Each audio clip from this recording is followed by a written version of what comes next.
Na última quarta-feira, dia 15 de junho, nós vimos mais um aumento da taxa Selic, um aumento amplamente esperado pelo mercado de 0,5%, levando a Selic até o patamar de 13,25%, e isso já era, como foi comentado no vídeo do canal na semana passada, amplamente esperado. Agora o ponto é, quais serão os novos passos do Banco Central, o que eles publicaram na ata do Copom, que saiu uma semana depois da decisão quanto ao novo patamar da Selic, quais são os riscos no horizonte e, principalmente, como que o seu investimento em títulos públicos pode vir a ser afetado pela marcação a mercado que está acontecendo agora e, no meu caso, que vou investir dinheiro novo, qual título público eu vou escolher de acordo com o cenário que nós veremos neste vídeo.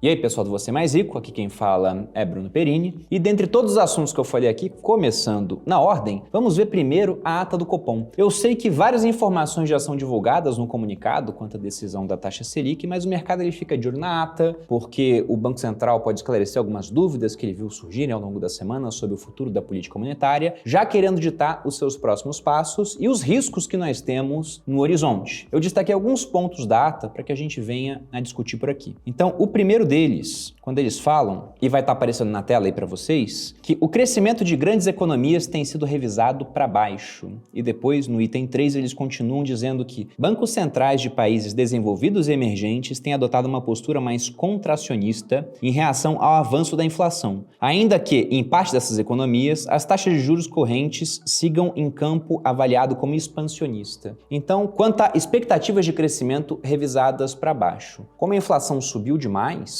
tanto aqui no Brasil quanto nos países desenvolvidos, em outros países emergentes, né? Você vê uma inflação na zona do euro batendo recorde em 8,1%, você vê a mesma coisa nos Estados Unidos, só a inflação de maio lá foi de 1%, está no maior patamar inflacionário desde 1971, acumulado de 12 meses em 8,6%, e isso, né, uma inflação mais alta leva a uma expectativa de aumento de juros, e se os juros aumentam, você tem uma revisão das atividades econômicas para baixo, afinal de contas o pessoal começa a ver, nossa, será que vale a pena eu investir mais no crescimento da minha empresa ou deixar esse dinheiro parado agora que eu vou ser remunerado com juros mais altos e sem correr praticamente risco, né? Um risco mínimo, que é simplesmente o risco de emprestar dinheiro para um país que é dono da máquina de imprimir dinheiro mundial, no caso dos Estados Unidos. Além do que, as pessoas que têm dívidas veem o serviço da dívida ficando mais caro, afinal os juros estão mais altos, o preço de tudo ficando mais caro também, porque a inflação está mais alta, a renda delas muitas vezes baixando, porque os empresários eles não querem investir muito, eles querem preservar o caixa, então deixam de contratar, por vezes até demitem. Se as pessoas têm renda baixando e custos aumentando, sobra menos dinheiro para consumir. Elas consomem menos, como o consumo delas vira renda de outras pessoas começam a ser afetadas e assim você tem um ciclo destrutivo na economia. Contudo, a gente viu aqui que eles dizem que, apesar dos bancos centrais estarem adotando uma postura mais contracionista, ou seja, estão elevando os juros, as taxas ainda seguem no patamar tido como estimulativo, porque afinal de contas ainda não são taxas de juros reais, são taxas abaixo da inflação. Um dos poucos países do mundo que está com taxas de juros reais agora é o Brasil. Nós temos uma Selic em 3,25% e uma inflação que está na casa dos 11%. Ou seja, já entramos nesse campo. E eu não sei se isso vai acontecer nos mercados americanos, nos mercados europeus, porque levando em conta a inflação que nós temos agora, para que isso viesse a acontecer, mesmo pensando que a inflação pode começar a ceder nos próximos meses, nós teríamos juros ainda mais altos, o que aumentaria a chance de uma recessão em vários países. Inclusive, para o próprio mercado americano, nós já temos revisões drásticas para cima da probabilidade de uma recessão. Quando a gente gravou um vídeo aqui no canal falando sobre a recessão nos Estados Unidos, a expectativa para os próximos 12 meses de que isso viesse a acontecer estava na casa dos 15%. Agora, essa expectativa, segundo os especialistas, está na casa de 44%. Se esses juros vão ou não subir tanto assim, simplesmente não há como saber, porque a gente tem que lembrar que a economia americana, vários países europeus têm um endividamento superior ao seu PIB, aquela relação dívida-PIB que aqui no Brasil está na casa de uns 80 e poucos por cento, lá fora para várias economias passa de 100%. E aí quando você realmente coloca uma taxa de juros real, essa dívida pode crescer bem mais do que o PIB, essa relação sai do controle, gerando uma possível crise de confiança naquela moeda, né? Porque afinal de contas eles podem pagar essa dívida, tem a máquina de criar esse dinheiro, mas quanto mais dinheiro você cria, menos ele acaba valendo. Então é mais uma incerteza no radar. E aí partindo para pontos específicos aqui do Brasil, ainda na ata do Copom, na parte de cenários e análise de riscos, eu destaquei isso aqui, ó. As projeções do cenário de referência não incorporam o impacto das medidas tributárias tributária sobre preços de combustíveis, energia elétrica, telecomunicações que estão em tramitação. O comitê julga que a incerteza em torno das suas premissas e projeções atualmente é maior do que a usual e cresceu desde a última reunião. Depois eles prosseguem. Entre os riscos de alta para o cenário inflacionário e as expectativas de inflação, destacam-se uma maior persistência das pressões inflacionárias globais e a incerteza sobre o futuro do arcabouço fiscal do Brasil. Então, incertezas globais já vimos. Quanto à parte fiscal aqui do Brasil, vale destacar, por exemplo, aquelas mudanças no ICMS, das quais já falamos aqui em um vídeo específico, onde estados iriam zerar a alíquota de ICMS sobre alguns produtos e receber dinheiro do governo federal, sendo que o próprio governo também iria zerar, por exemplo, o PIS/COFINS sobre certos itens. A parte de combustíveis, principalmente, o que diminuiria a arrecadação deles ao mesmo tempo que aumenta o gasto público. Fora isso, a gente já tem mais notícias falando sobre um planejamento de um benefício específico para caminhoneiros. A gente não sabe o impacto disso, mas seria mais um aumento de gasto público. E também uma revisão na lei das estatais através de medida provisória, flexibilizando a indicação de pessoas ao conselho dessas empresas. Muito provavelmente para que as empresas fiquem mais submetidas aos ditames do governo. Então o que a gente está vendo ao mesmo tempo é uma expectativa de gastos públicos maiores, por exemplo, através de mais auxílios, enquanto se abre mão de arrecadação, seja realmente zerando os impostos, e eu como liberal gosto de impostos mais baixos, mas para isso acontecer de uma maneira responsável, você tem que zerar os gastos também. E o outro ponto é mexer no conselho de estatais, o que provavelmente vai tirar a visão da empresa para aquilo que deveria ser sua atividade fim, o lucro, já que quando uma empresa está gerando lucro, principalmente em mercados mais livres, em mercados monopolistas, essa regra ela acaba caindo por terra, não tem como você ficar medindo o valor de algo que as pessoas são obrigadas a consumir de apenas um local, mas a gente vê uma maior chance da empresa ser usada com uma finalidade política. E se a empresa começa a dar prejuízo, como nas estatais o governo é o principal acionista, ele acaba tendo menos receitas vindas, por exemplo, dos dividendos que uma empresa que dá lucro pagaria. E aí, diante disso, você deve pensar, tá, mas como que o Copom espera se comportar nas próximas reuniões, tendo em vista o cenário atual e as incertezas que foram colocadas aqui? Eu acho que é interessante agora a gente olhar as opções de Copom, porque lá o mercado já refletiu o que o Copom espera que aconteça, atualizado até o momento que eu gravo este vídeo. Olhando aqui as expectativas para a reunião do dia 2 e 3 de agosto, o que a gente vê é que 60% acreditam em um aumento de 0,5 pontos percentuais na Selic, o que é a direção que o Copom já balizou, ele acredita no aumento de 0,5 ou 0,25. Você tem aqui uma parte minoritária, em torno aqui de 27%, acreditando que o aumento vai ser menor. Para a próxima reunião, ele já acredita em um aumento de 0,25, quase que unânime aqui, né? Só uma pequena parte hoje acreditando em mais 0,5, reunião que vai ser já no final de setembro. E aí, em outubro, vamos lembrar que temos eleição. E o Copom, ele não costuma aumentar ou diminuir juros em época de eleição. Isso é muito raro, porque ele não quer chamar atenção como um player político, sobretudo agora que o Banco Central ele está independente. Então, as apostas de que nós teremos uma manutenção são praticamente unânimes. Ou seja, pelo que o mercado está colocando agora, para a trajetória da Selic, o mais provável é um aumento de meio ponto percentual na próxima reunião, em agosto, ou seja, a Selic iria para 13,75 e mais 0,25 na reunião de setembro, com uma Selic em 14%. Se isso vai ser o patamar que a Selic vai fechar o ano, nós não sabemos, né? Ainda tem mais reuniões até o final do ano, por exemplo, tem uma em dezembro, só que aqui não tem expectativas ainda, mas mesmo que tivesse, quanto mais distante o horizonte da reunião, mais difícil é que esse tipo de previsão esteja realmente correta, ela deve provavelmente ser atualizada ao longo do tempo. Mas o que a gente vê agora é uma inflação que parece estar entrando numa trajetória de controle, uma Selic que já se mostra mais próxima do final do ciclo, que hoje seria na casa de uns 14%, mas muitas incertezas no cenário internacional, e caso economias europeias e também os Estados Unidos aumentem muito a taxa de juros, pode ser que o Copom seja forçado ou antes da eleição ou após, já que no período eleitoral ele não costuma aumentar juros, aumentar ainda mais a Selic. E a pergunta que fica é como que os preços dos títulos públicos estão se comportando nesse cenário. Entrando no site do Tesouro, essas são as taxas atuais. Há algum tempo nós tínhamos a taxa do prefixado 2025 pagando mais do que o prefixado 2029, aquela famosa inversão de curva de juros. Agora as taxas mais longas estão pagando mais do que as taxas curtas. Então já vemos aqui embutida a expectativa de que precisaremos de juros mais altos para conter uma inflação mais alta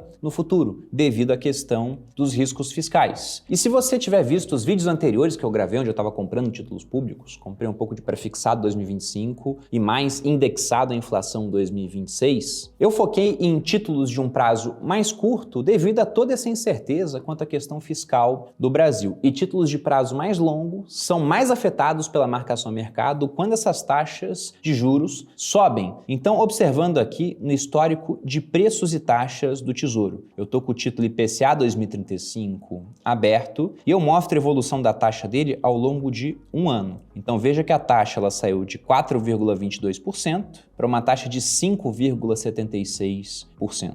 Uma figura parecida, não exatamente com os mesmos valores, nós podemos verificar aqui no Tesouro IPCA 2026. A taxa saindo de um patamar mais baixo para um patamar mais alto, mas ainda mais baixo do que o patamar do Tesouro 2035, 5,53. Mas a grande diferença nesse aumento de taxa, que leva os preços dos títulos para baixo, nós veremos agora. Voltando ao IPCA 2035, o que aconteceu quando a taxa aumentou dessa maneira é que o preço do título caiu, e se a gente for ver em um ano, o que nós temos, com muita oscilação, é um prejuízo de mais ou menos 3,5% para quem investiu em Tesouro IPCA mais 2035, aqui em 22/6/2021. Já para o Tesouro IPCA 2026, apesar desse aumento de taxas e toda essa turbulência, o que nós tivemos, também com oscilação, foi um ganho. Então, uma valorização de mais ou menos 8,8% nesse período. E por que isso aconteceu? Já que a gente vê bem claramente, né, que a taxa subiu, quando a taxa sobe, o preço do título ele tem que cair. É porque o Tesouro IPCA 2026 está muito mais próximo do seu vencimento. E no vencimento ele vai ser obrigado a entregar o combinado, que é simplesmente uma taxa de juros fixa, dependendo do dia que você comprou, mais a inflação do período. Tudo isso fará com que esse título entregue lá no seu vencimento o equivalente a R$1.000 dos anos 2000, de 15 de julho de 2000, atualizado por toda a inflação do período mais essa taxa de juros. Bruno, por que é assim? Porque o Tesouro definiu que essa é a regra. O prefixado vale 1.000 no seu vencimento, indexado à inflação vale 1.000 dos anos 2000,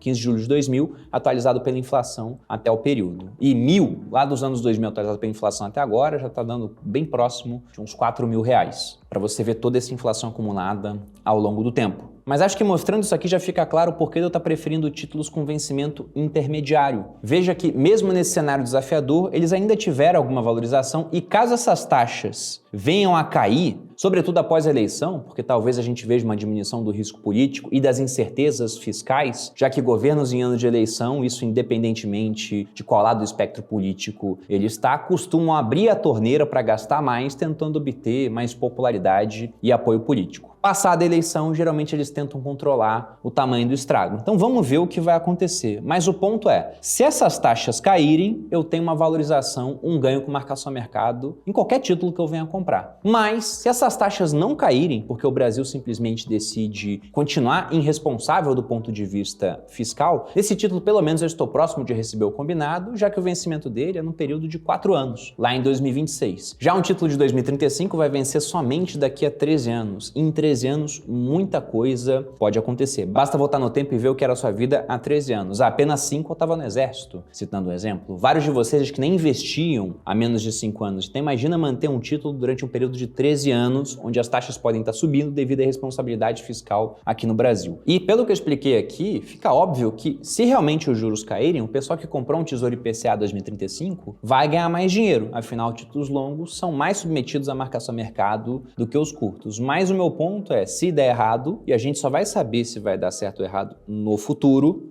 o IPCA 2026 tem mais proteção. É até uma pergunta que sempre me fazem de por que pegar um indexado à inflação ao invés de um prefixado, por exemplo, que está pagando muito nos dias de hoje. Até peguei um pouquinho de prefixado, tem um vídeo aqui gravado no canal com mais ou menos essa taxa, foi um prefixado 2025, mas o ponto é que dentro da minha carteira de renda fixa, percentualmente falando, eu tenho muito menos prefixado em comparação com pós-fixados ou indexados à inflação, porque eles não têm uma proteção caso a inflação venha a subir ainda mais. Hoje a expectativa é que isso não aconteça, mas se o Brasil começar a gastar muito mais do que arrecada, nós conviveremos com uma inflação mais alta. Hoje, a expectativa para a inflação no futuro, a gente pode ver aqui nessa curva de juros que mostra a inflação implícita. O que seria essa inflação implícita, né? Veja aqui que ela está na casa de uns 6,5% e depois fica próxima, né, de 7%, um pouquinho abaixo no longo prazo. Essa inflação implícita a gente pode até ver pelos títulos do Tesouro. No Tesouro eu estou emprestando dinheiro para a mesma pessoa,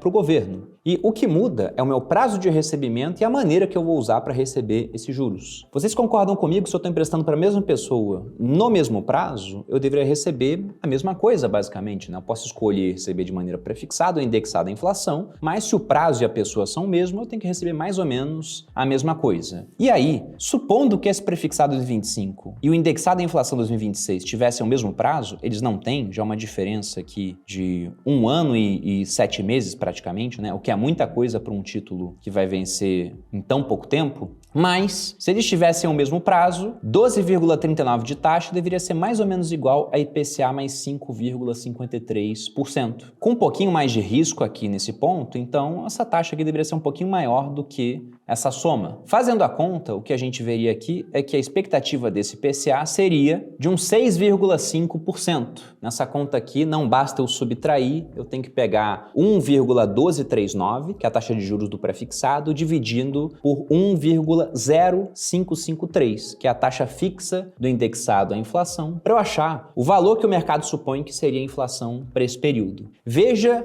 que está parecido com o que a gente vê aqui na curva de juros por um horizonte de mais ou menos 4 anos. Não está dando exatamente igual, porque aqui eu estou fazendo uma aproximação, já que a gente não tem um título prefixado e indexado à inflação que vencem no mesmo período. Mas o ponto é, na hora de escolher entre um prefixado ou indexado, se eu sei que a inflação vai ser mais ou menos uns 6% nesse período, bom, 6% mais os 5% do indexado, o prefixado está pagando mais. Logo, se a inflação for 6% para baixo, por exemplo, valeria a pena pegar um prefixado. Já se ela for uns 6 e poucos por cento para cima, né, ou seja, aqui é o mínimo de inflação, ela for para cima, vale mais a pena pegar um indexado à inflação no final das contas. E aqui no Brasil, a curva de juros mostra para a gente que a inflação vai ser de mais ou menos uns 7%.